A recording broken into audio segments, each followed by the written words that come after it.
स्वर में जय घोष लगावे। श्री सद्गुरु महाराज की जय। ओम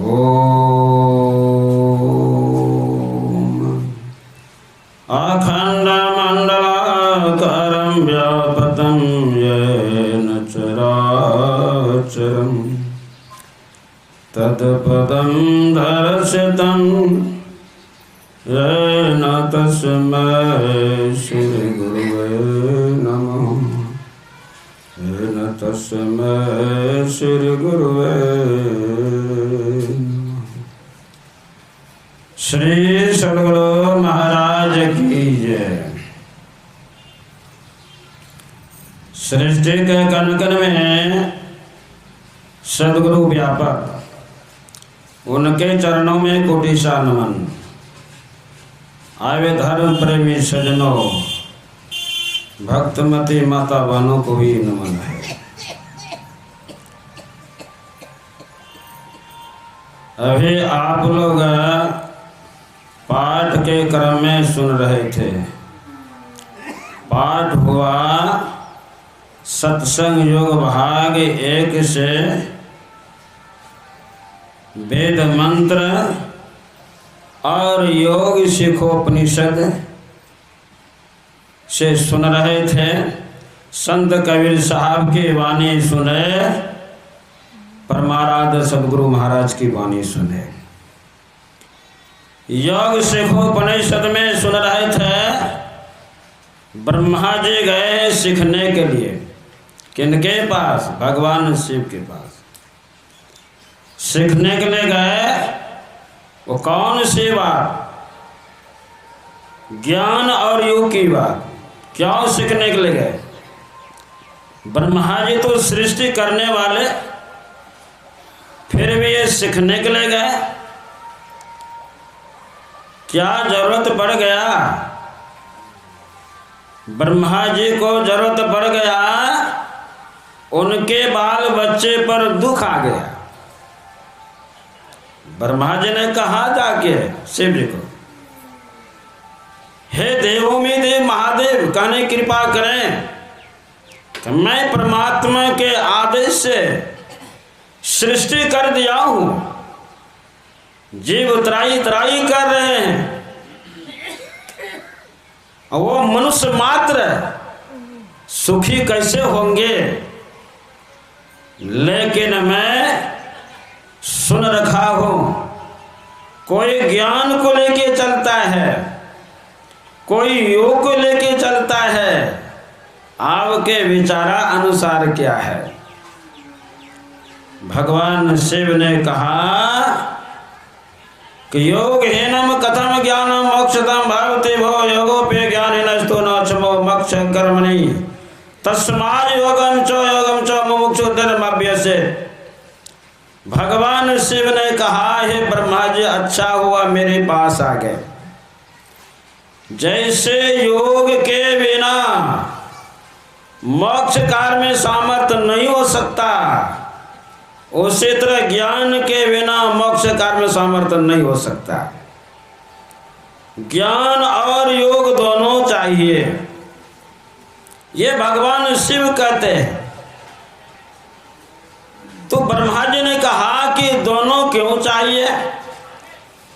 तो भगवान शिव ने कहा कि हे ब्रह्मा जी, दोनों का संबंध कैसा है, सुनिए। भगवान शिव ने कहा, जैसे मानव का शरीर होता है 2 भाग में, गला और धड़ होता है। मनुष्य चाहे सर को अलग कर दे, जीवित रहे, ये कदापि नहीं हो सकता। धड़ को अलग कर दे, सर को रख ले, जीवित हो जाए, ये कदापि नहीं हो सकता। इसलिए दोनों को लेके चलना पड़ेगा। जो मोक्ष चाहते हैं, दोनों को लेके चलना पड़ेगा। एक के बिना एक नहीं रह सकता। तो भगवान शिव कहते हैं, दोनों को लेके चलना पड़ेगा। मोक्ष को प्राप्त करने वाले हम मोक्ष प्राप्त क्यों करें? क्यों करें कि हम आप दुखी हैं। मोक्ष में क्या है? सुख है। मोक्ष का मतलब क्या था? छुटकारा। किससे? शरीर और संसार से। शरीर और संसार 5 तत्व से निवृत्त है, बना हुआ है। 5 तत्व से बना हुआ है शरीर और संसार। मिट्टी, जल, अग्नि, वायु और आकाश, ये 5 तत्व से शरीर बना है और 5 तत्व से संसार बना है। यहां विचारने वाली बात है। अरे 5 तत्व से संसार, शरीर तो बन ही गया, संसार बनाने का क्या जरूरत है 5 तत्व का? अरे भैया खेती करते हैं, अन्न लाते हैं, किस लिए? कि जन भूख मिटाने के लिए। तो घर में क्यों रखते हैं अनाज भाई? ड्रम का ड्रम रखते हैं, गेहूं चावल रखते हैं। का चलो पेट ही भर खाना है, पेट ही भर खाना है तो ड्रम में गेहूं क्यों रखे, चावल क्यों रखे भाई? अरे पेट में डालिएगा, फिर पचेगा, देना है, वहां जमा रहेगा तब न देना है। भगवान भी ऐसे परम विज्ञानी है। बाहर में 5 तत्व है, भंडार है। शरीर के अंदर है तो थोड़ा थोड़ा है, घटने के बाद दिया जाता है बाहर से। भगवान बहुत बड़े परम विज्ञानी है। बाहर में भंडार है, शरीर के अंदर थोड़ा थोड़ा है। जब घटता है तो पूरा कर देते हैं। तो 5 तत्व से शरीर बना है, अब 5 तत्व से संसार बना है। और ये भी बताया कि एक एक तत्व से 5 चीजें बनी है। आप लोगों ने विचार कर लिया, ये तो कभी सुना है नहीं कि एक तत्व से 5 तत्व बन गया। कब भाई खाली मिट्टी से 5 बन गया। हाड़, नास, केश, चमड़ा, मांस मिट्टी से बन गया।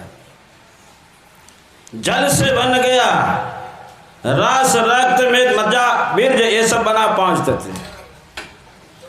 अग्नि से बन गया, भूख, प्यास, नींद, हाफी और आलस।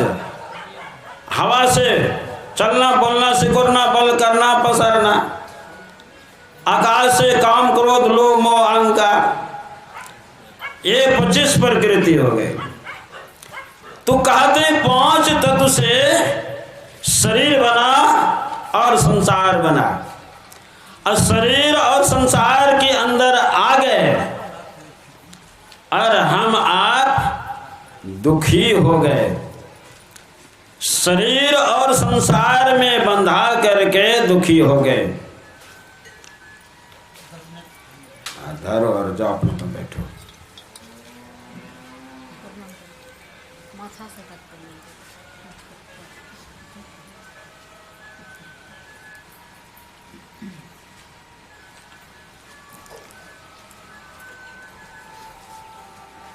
बैठ जा।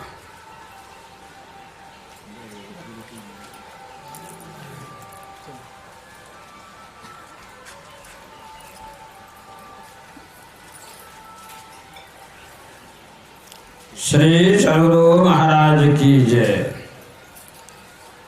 तो शरीर और संसार में बंधा गए, इसलिए हम दुखी हैं। भगवान बुद्ध के वचन में है, जन्म दुखा, जरा दुखा, जया दुखा, अंत कालम महादुखा, जागृ है, जागृ है, जागृ है। भगवान बुद्ध देख लिया संसार। थे तो राजकुमार, लेकिन संसार को उन्होंने देख लिया। कैसे देखा?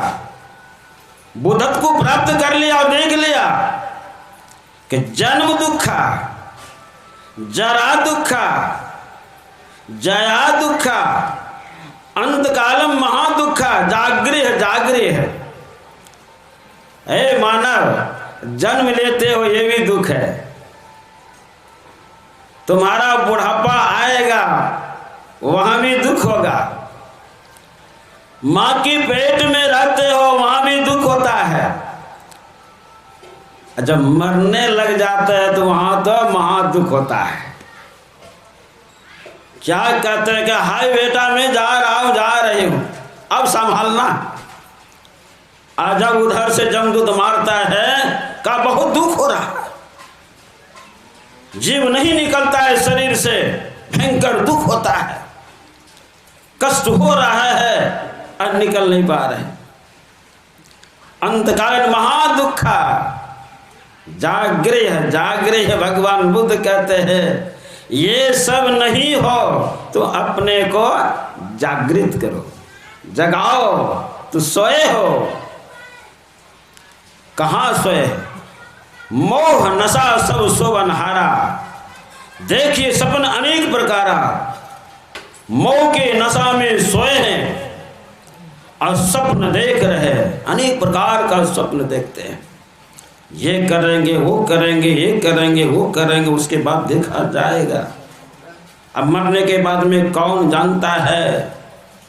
ये सपना देखते हैं का ये सपना दुखदाई है, ये सपना देखते हो तुमको दुख देगा, ये सपना मत देखो, सपना को हटाओ और सपना को हटा करके अपने में खड़े हो जाओ, अपने में खड़ा हो जाओ और देखो सपना क्या है,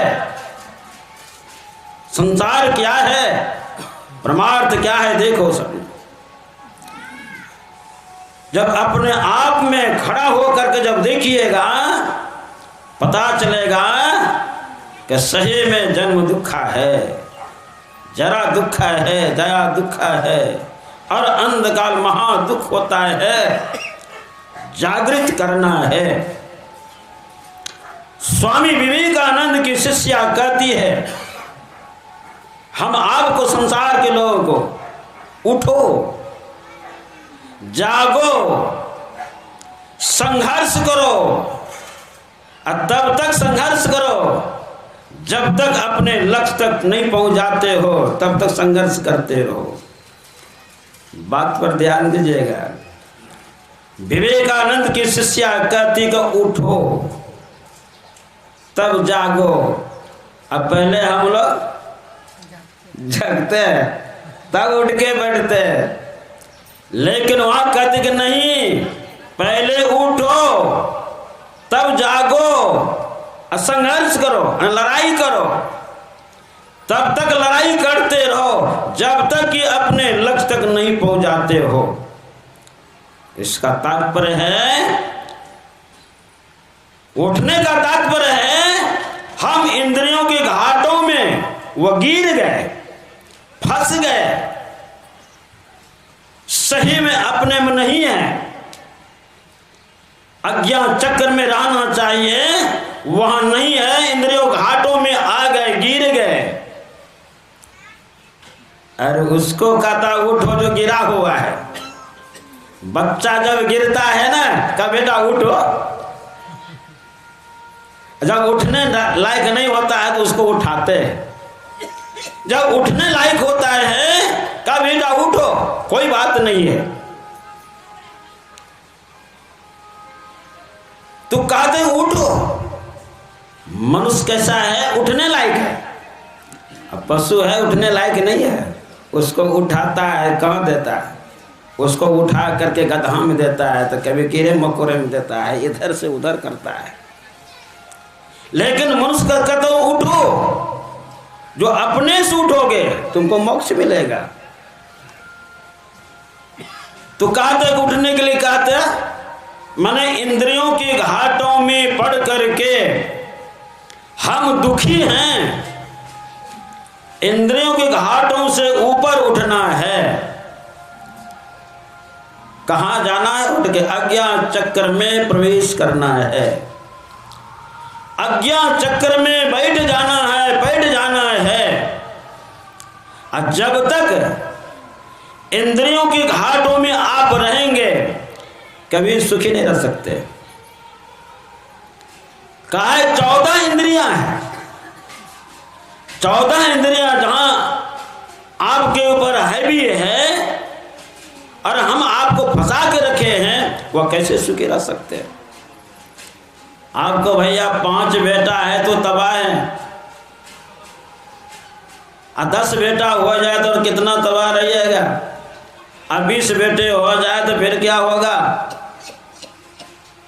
एक भी साथ में नहीं रहेगा। और जिसको एक बेटा है वो भी तो तबाह है, एक लौता है फिर भी उसे दुखी है। यहाँ 5 कहते कि 14 इंद्रियों के घाटों में बंधे हैं, अब 5 तत्व से घिरे हुए हैं। अब बताइए कैसे सुखी रह सकते हैं? जब तक कि इंद्रियों के घाटों से नहीं निकलेंगे सुखी नहीं रह सकते हैं। हम आप दिन में कमाते हैं, रात में भी कमाते हैं, यदि 24 घंटा काम रहता है, जब थक जाते तो कहते चलो सो जाओ। तो पढ़ाई करके दिन में कमाते हैं, रात में सोते हैं। क्यों सोते हैं? क्या कारण है? आप काम करते करते थक गए। थक गए कैसे? आप शरीर में रहते हैं, काम करते थके कैसे? कहा कि नहीं मैं काम इतना किया थक गया, जब तक मैं सोऊंगा नहीं फिर जब थकावट दूर नहीं होगी। आप क्या करते? अकेला होना चाहते हैं, अकेला होना चाहते हैं। कहा कि जने समूह में, इंद्रियों के समूह में आप दुख भोगे, रहे तो सुख भोगने के लिए, लेकिन जब परेशान हो गए अब साथ छोड़ना चाहते हैं। तो कहाँ छोड़ते हैं? सो जाते हैं रात में, अकेला होना चाहते।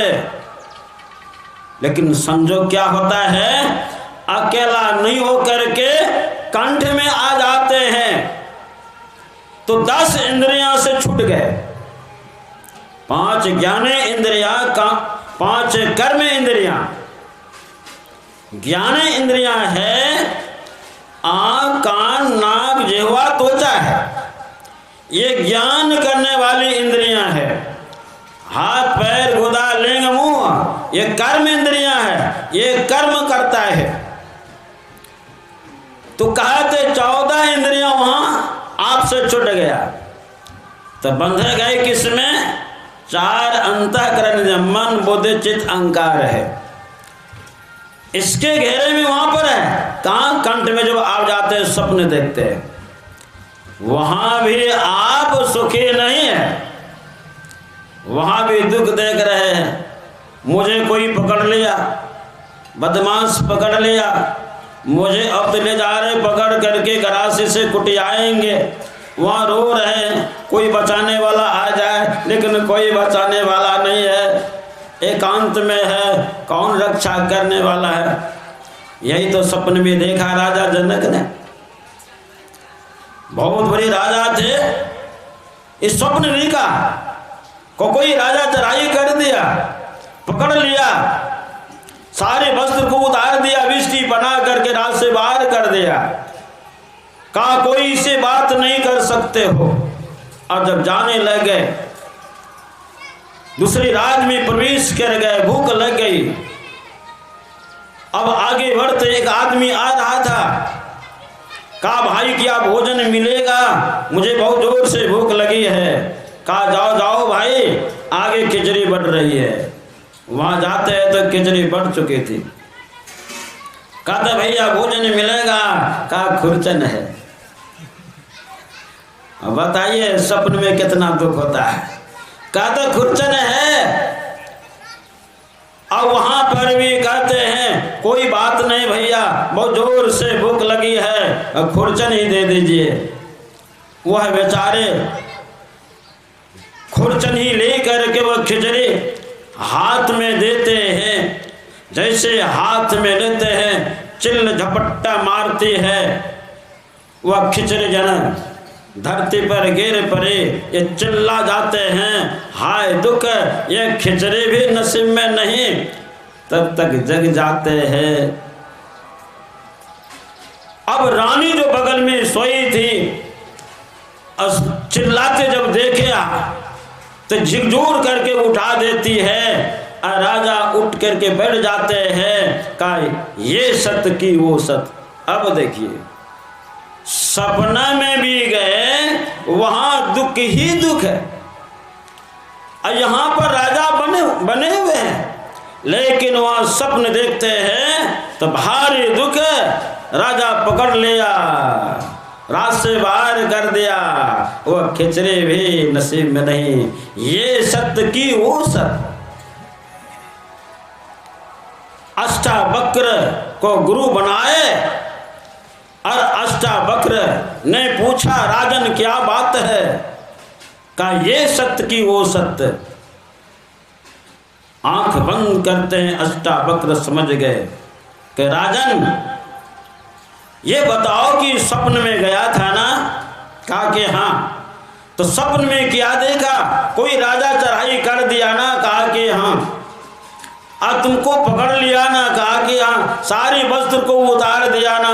कहा कि हाँ। रात से बाहर कर दिया ना? कहा कि हाँ। भूख लगी ना? कहा कि हाँ। कहा एक जगह खिचड़ी मिली? कहा कि हाँ। जैसे हाथ में लिया चिल झपट्टा मार देना? कहा कि हाँ। वो भी गिर गई धरती पर। और आप चिल्ला गए ना? कहा अब यही बोलना शुरू कर दिया ना, ये सत्य की वो सत्य। का राजा जनक बताओ वहां कौन था, यहाँ कौन है? का महाराज वहां पर मैं ही था, यहाँ पर मैं हूँ। कहा कि बस न स्वप्न सत्य है, न ये संसार सत्य है, सत्य तू ही है। तो स्वप्न में गया, भयंकर दुख हुआ। तो कहते जैसे जीव आता है कंठ में तो स्वप्न देखता है। कभी कभी ऐसा देखता है कि छत पर से मैं गिर रहा हूं। गए जैसे जगते हैं, देखता है पलंग पर है, चौकी पर है, खाट पर सोया है। आश्चर्य करता है ये क्या हो गया, कहां से आ गया ये सपने? तो संत महात्मा लोग कहते हैं कि जब स्वप्न अवस्था में जाते हैं, जीव रहता है चार इंद्रियों के साथ में। जब वहां से नीचे आते हैं, हृदय में आ जाते हैं, सुषुप्ति अवस्था में आप अकेला हो जाते हैं, गहरी नींद में चले जाते हैं, बड़ा आनंद ले रहे हैं, लेकिन आपको ख्याल नहीं है। आनंद में चले तो गए और आपको ख्याल नहीं है, और आपके सामने हाथ चमकावे, कुछ बोले, कुछ करे, कोई मतलब नहीं है। उनको कह दीजिए कि पैर की तरफ में कुटिया दो, कोई मतलब नहीं। जब जग जाते हैं, कहा बड़ा आनंद लगा, अब थकावट दूर हो गई, अब काम करना है। कहने का तात्पर्य है कि आप संसार में हैं, इंद्रियों के साथ में जब तक रहिएगा, कहते आप सुखी नहीं रह सकते हैं। 84 लाख जोनी में जाते रहेंगे, दुख भोगते रहेंगे। तो संत लोग कहते थोड़ा सा गए नीचे आप, सुसुप्ति में इतना आनंद मिला, लेकिन तो अज्ञान में रहा। लेकिन ऊपर चलो, अब ऊपर चलो, नीचे तुम दुख में गया, ऊपर चलो। का ऊपर किधर? जो विवेकानंद शिष्य ने कहा उठो और जागो। अब जागने पाइए, कहा तो ऊपर चलो। कहा? अज्ञान चक्र में चलो। अज्ञान चक्र दो नयनों के बीच की अवस्था है। जो साधक जो दो नयनों के बीच में जब स्थिर हो जाता है, बैठ जाता है, घुस जाता है, जब घुस जाता है, कहा तक वहां पर प्रकाश होता है। बादम जरतर बने।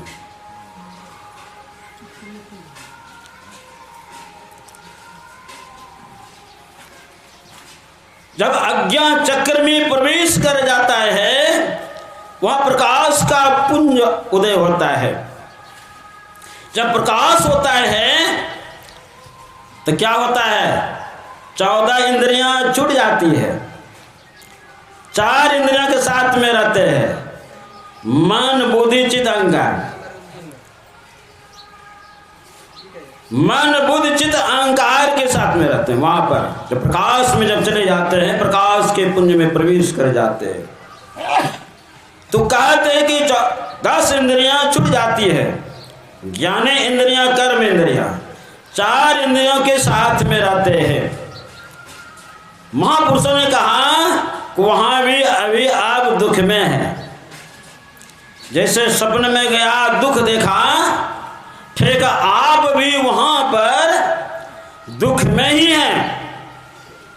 यदि वहां आप नहीं संभलते हैं फिर आपको नीचे आना पड़ेगा, 14 इंद्रिय घाटों में जा करके दुख भोगना पड़ेगा। कहते हैं 14 इंद्रियों के साथ में आपको दुख भोगना पड़ेगा। तो प्रकाश का जब पुंज आता है, प्रकाश में चले जाते हैं, 10 इंद्रियां छोड़ जाती है। कहते हैं और आगे बढ़ो। यदि प्रकाश में रह गया, वो चमत्कार मिल गया, और अब कहते वाह वाह अब तो हो गया, अब क्या करना है? का देखो वहां पर भी माया का बाजार है, माया खड़ी है, स्त्रियों के लिए और पुरुषों के लिए। किसी को वहां वो माया छोड़ेगी नहीं, पकड़ करके नीचे वो गिरा देगी। माता हो या पुरुष हो, दोनों के लिए वो माया वहां पर खड़ी है। कौन सी माया है? रिद्धि सिद्धि।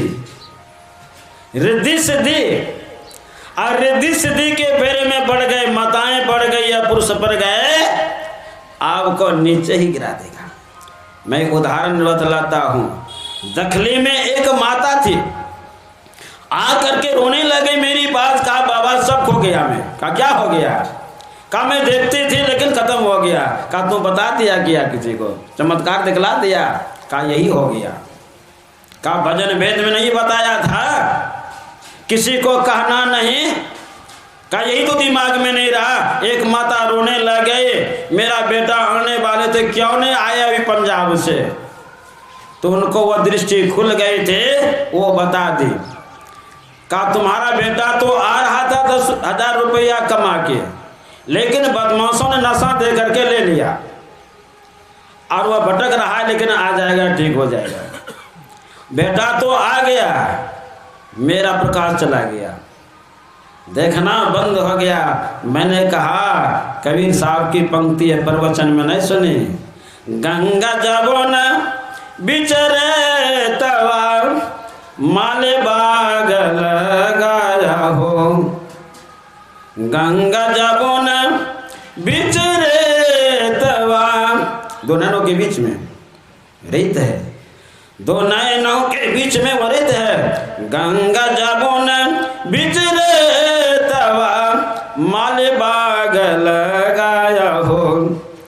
कांच कलियक तोड़ के मलिया पछताया हो।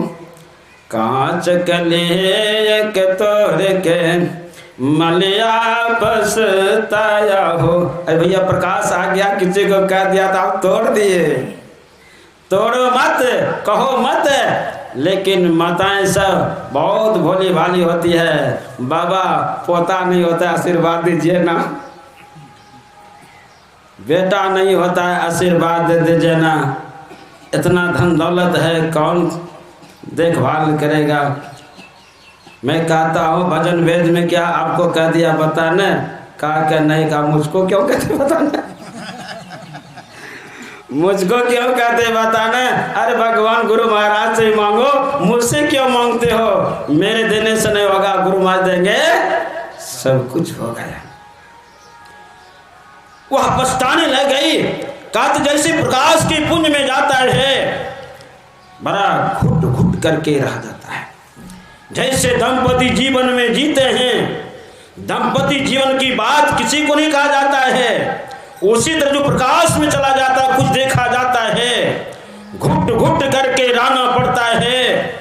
यदि आप कह दिए आप नीचे उतर जाइएगा, फिर प्रयास कीजिएगा, नहीं होगा। अब किस तरह वह माया उठा के बाजार देती है। एक भैंसा था, वह झरना में पानी पीने के लिए गया और बाघ भी संजोग में गया पानी पीने। बाघ ने देखा भैंसा को, बाघ का भोजन है भैंसा, बाघ तो जन्म लगेगा अब दौड़ पड़ेगा, लेकिन भैंसा तो भी बरियार है।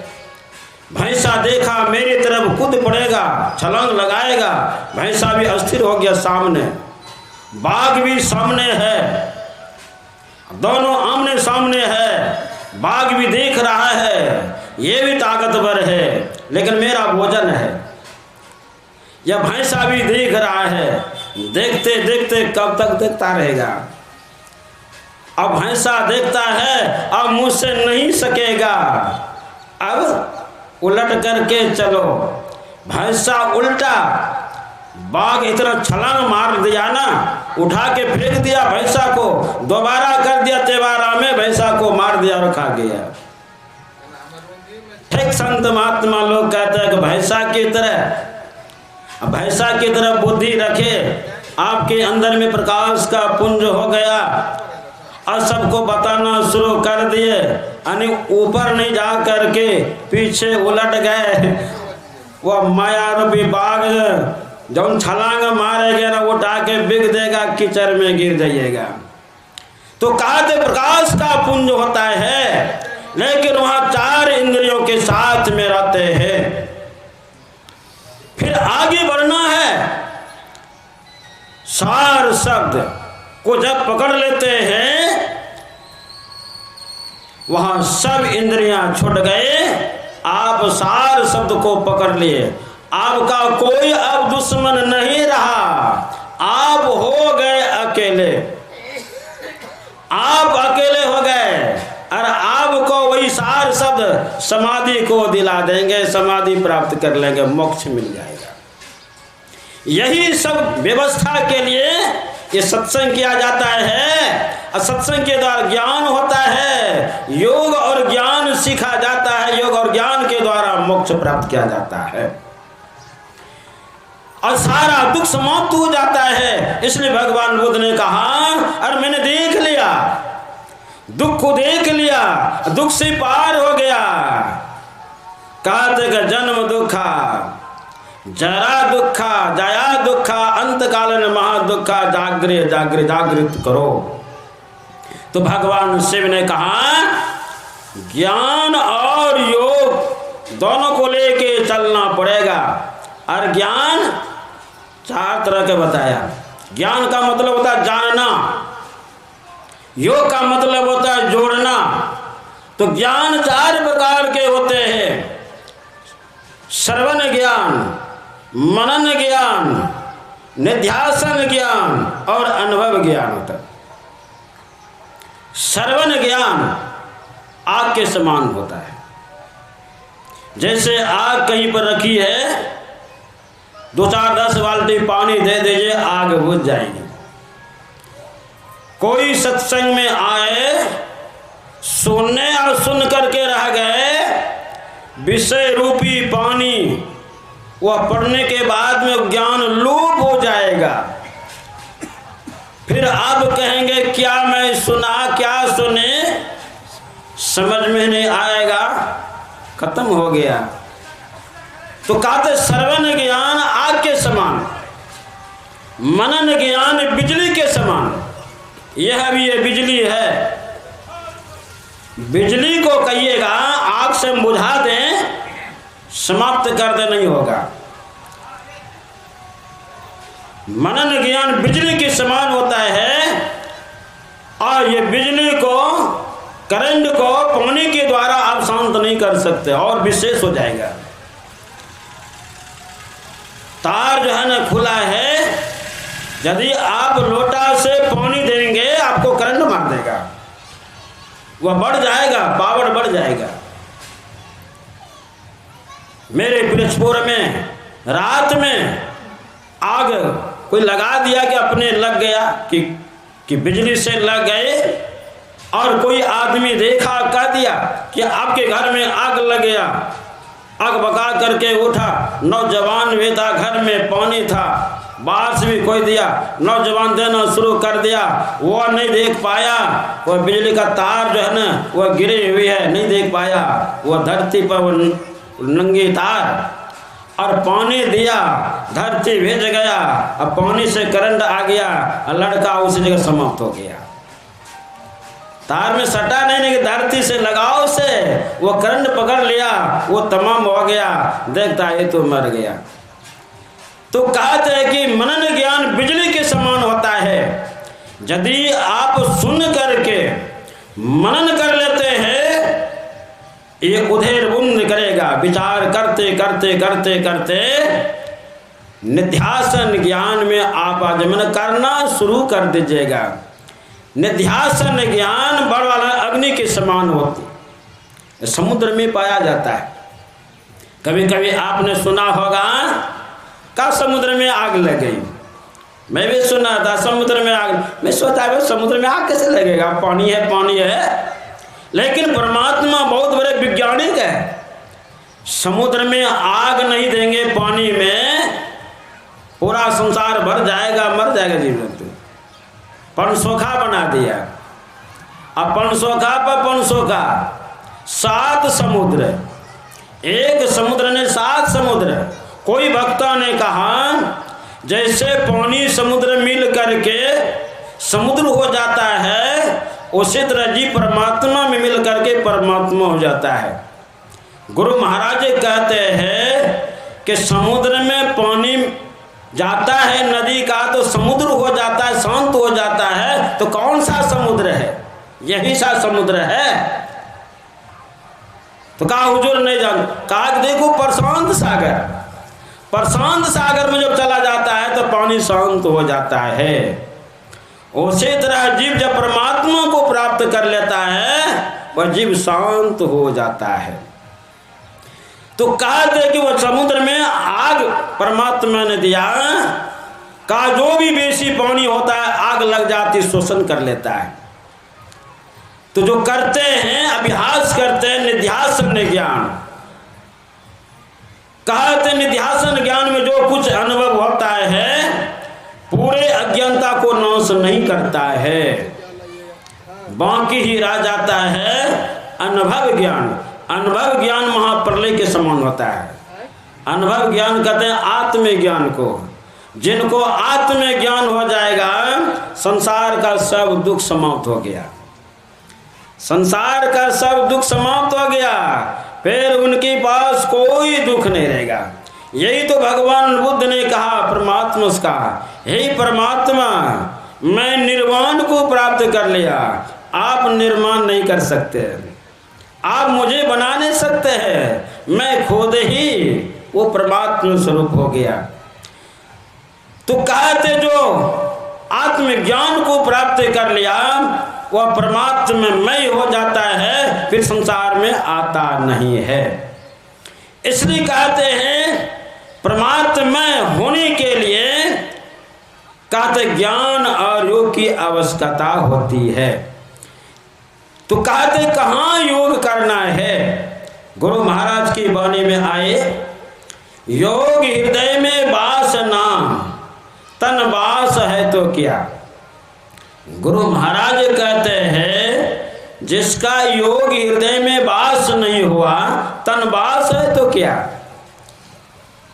योग हृदय आप किशन बाबू सुन रहे थे, 2 तरह का हृदय होता है, एक योग हृदय होता है और एक होता है हृदय में ये मांस का बना हुआ ये हृदय जो छाती के पास से वो छाती में बन जाता है। कहते हैं दर्द जब होता है छाती में तो कहते हैं हृदय बीमारी हो गई। कहते कि यहाँ पर जीव को रोज आना होता है, गहरी नींद में चले जाते हैं। इसको कहते हैं इस शरीर का हृदय। लेकिन योग हृदय, जहाँ योग किया जाता है, यानी दो नयनों के बीच में योग हृदय है। तो गुरु महाराज कहते हैं योग हृदय में वासना। तो शरीर के अंदर में रहते हो, शरीर में रहते हो, रोज रहते हो, खाते पीते सोते हो, लेकिन अज्ञान चक्र में वास नहीं हुआ। तो शरीर में वास है तो क्या हुआ? कुछ नहीं हुआ।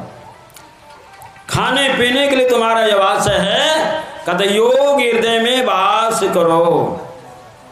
योग हृदय में वास जो कर लेता है वो शक्ति का पुंज आता है।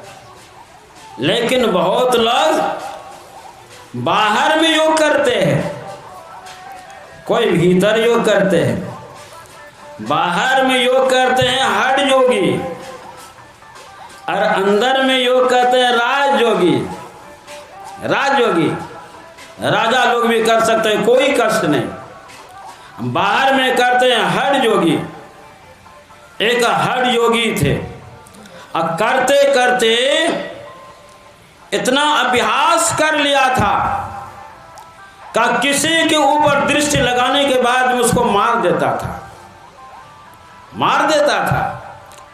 और उसी समय एक हो गए थे बाबा देवी साहब। इसी तरह प्रवचन चल रहा था और वह हठ योगी पीछे बैठा था। परीक्षा लेने हेतु कि बाबा साहब तो प्रवचन कर रहे परम पद तक, देखे कहां तक है। पीछे बैठ करके तराटक लगा दिया बाबा देवी साहब पर। बाबा देवी साहब पर वो तराटक लगा दिया। एक नजर से वो देख रहा, अब बाबा देवी साहब प्रवचन कर रहे, वो लगा दिया। अब बाबा देवी साहब अब सोचते हैं यदि मैं हिदायत नहीं करता हूं, ये मेरे तराटक वह बैठ जाएगा तो मुझे बिग देगा। अपनी शक्ति का प्रयोग करें। प्रवचन करते करते हाथ ऐसे झाड़ते भागते ऐसे किया ना, वो तराटक करने वाला जो नीचे ऊपर होना शुरू हो गया।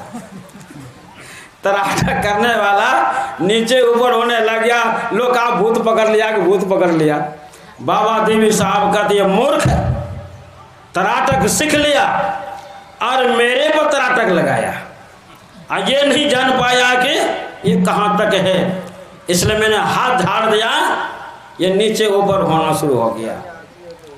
और क्या कहा बाबा देवी साहब ने, करे मूर्ख, बाहर में तो तराटक लगाता है, अंदर में लगाओ तुम्हारा जीवन निहाल हो जाएगा। बाहर क्या लगाता है वही गुरु महाराज कहते हैं। कहते तन बास हो तो क्या, योग हृदय में बास ना तन बास है तो क्या। योग हृदय में बास करो, रोज करो, रोज करो। नहीं है तो रोज प्रयास करो, एक दिन हो जाएगा। इस जन्म नहीं होगा दूसरे जन्म होगा, और प्रयास करने के बाद में हो जाएगा। हिम्मत मर्दा मदद खुदा। जब कर्म करेंगे फल देंगे, अवश्य देंगे, नहीं देंगे सो बात नहीं, कद भगवान में फल देंगे। इसलिए हम आप योग हृदय में वास करने का प्रयास कीजिए। यानी जो दीक्षा नहीं, दीक्षा ले करके ध्यान कीजिए, बैठ करके अभ्यास कीजिए। बाबा देवी साहब कहते अभ्यास करो, रोज अभ्यास करो। अभ्यास करते करते एक दिन अवश्य प्रवेश कर जाओगे, लेकिन अभ्यास नहीं करते हो, हार जाते हो। कोई दिन जब करते हो कुछ नहीं मिलता है और छोड़ देते हो। गुरु महाराज भी पत्र लिखते थे, गुरुदेव नहीं हो रहा है। चिट्ठी का समय था ना, कहा गुरुदेव नहीं हो रहा है। बाबा देव साहब पत्र लिखते थे जवाबी कि लाला जी बंदगी, देखिए आदर देते थे, शिष्य थे, लेकिन कहते लाला जी बंदगी। मैं बता दिया ठीक है, दृष्टियों का अभ्यास करते रहो, करते रहो, होगा होगा। और गुरु महाराज करते रह रहे, हो गया तो सब काम हो गया। दृष्टियों का अभ्यास हो गया, शब्दों का अभ्यास हो गया, और गुरु महाराज मोक्ष को प्राप्त कर लिए, परम पद को प्राप्त कर लिए। और हम आपको ज्ञान बिखेर दिया कि अरे तुम लोग भी मौज को प्राप्त करो, आत्मदर्शी बन जाओ, तुम्हारा जीवन निहाल हो जाएगा। तो मानव का शरीर मिला है, किस लिए मिला है? मोक्ष प्राप्त करने के लिए। जो भगवान शिव ने कहा ब्रह्मा जी को, कहा थे वो तो आपने माथे पर ला करके हम आपको ज्ञान दिए। ब्रह्मा जी क्या जरूरत था कि वहाँ जाकर हम सीखे? अरे हम आपको ज्ञान बताने के लिए उनके पास गए। अरे हम आपको बता रहे हैं, हे मानव, ज्ञान और योग को लेकर के अभ्यास करो, तुम्हारा जीवन निहाल हो जाएगा, इलो परलो दोनों बनेगा, फिर जन्मना और मरना नहीं होगा। इसलिए संत महात्मा लोग कहते हैं मानव का शरीर मिला है, कहते जो हम आपको जो मिला है, वेद मिला है, भजन वेद मिला है, अभ्यास रोज करते रहिए, करते रहिए, करते रहिए, छोड़िए मत, एक दिन किए बिना मत रहिए। महात्मा गांधी एक दिन उनसे चूक हो गया था, 3 बजे भोर में नहीं जग पाए, देश की आज़ादी की भी लड़ाई लड़ते थे, ध्यान भी करना है, चूक गए, पसीना से लथपथ हो रहे हैं। कोई पूछते कि महाराज आप तो महान है, पसीना से लथपथ क्यों? कहा आज मुझसे भूल हो गई, गलती हो गई। कहा क्या? कहा जिस परमात्मा मुझको बनाया उसका आज मैं ध्यान नहीं किया, नाम नहीं किया। विचार कर सकते हैं कि महात्मा गांधी कहते कि एक दिन ध्यान नहीं किया, रोते थे और कहा मैं चूक कर गया, भगवान ने शरीर दिया, बनाया, सब कुछ दिया, मैं आज स्मरण नहीं किया। विचार कर सकते हैं कि महात्मा गांधी रोए। उसी तरह कहते हैं हम आप भी रोइए कि भगवान मुझे शरीर दिया है, हम भगवान का भजन नहीं कर पाए, रोइए, चुप गए। एक दिन भी मत रहिए। जानते महात्मा गांधी साधारण नहीं थे, गुरु महाराज मत दिए। गुरु महाराज एक बार प्रवचन में कहते हैं, 2-3 बार बोले धाएं धाएं धाएं, 3 बार बोले। प्रश्न किया हुजूर आप 3 बार बोले धाएं धाएं धाएं, कहा नहीं जानते हो महात्मा गांधी को 3 गोली लगी थी। एक गोली से अंधकार को पार कर गया, दूसरे गोली में प्रकाश पार कर गया, तीसरे गोली में शब्द को पार कर गया, 19 शब्द चले गए। मतलब महात्मा गांधी पहुंचे हुए फकीर थे, कहने का यही तात्पर्य था। कहा कि 3 गोले, तो चर्चा कैसे हो गई? कहा कि महात्मा गांधी अकाल मृत्यु हो गए, इसी पर बोले थे कि धाएं धाएं धाएं। कहा कि नहीं अकाल मृत्यु नहीं, वो तो आत्मदर्शी थे, 3 गोले लगे, शरीर को त्याग दिया, चले गए, परमात्मा मिल गए। तो हम आप भी जैसे महात्मा गांधी आज़ादी की लड़ाई लड़े और योग किया और आत्मदर्शी हो गए, परमात्मा को प्राप्त किया, हम आप भी संसार का काम भी करें, समय निकाल करके ध्यान करें और अपने को आज़ादी दिला दें।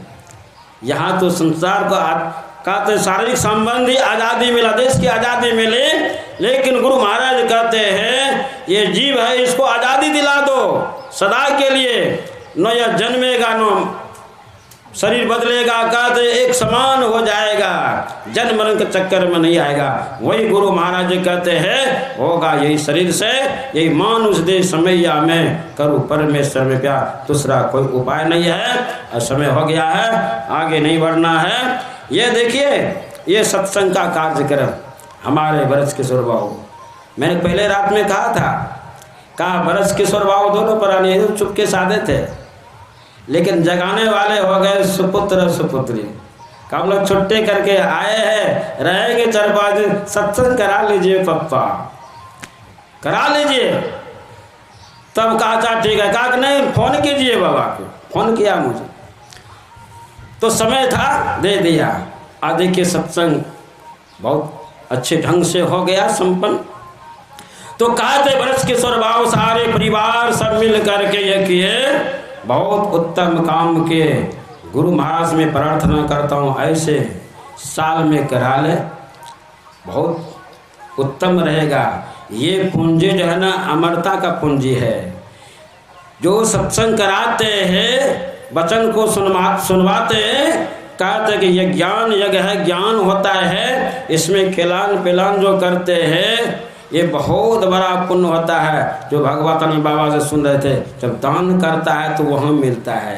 वो बेचारा दान नहीं किया था, इसलिए यहाँ तंगी आ गए, कमाना पड़ता था ध्यान।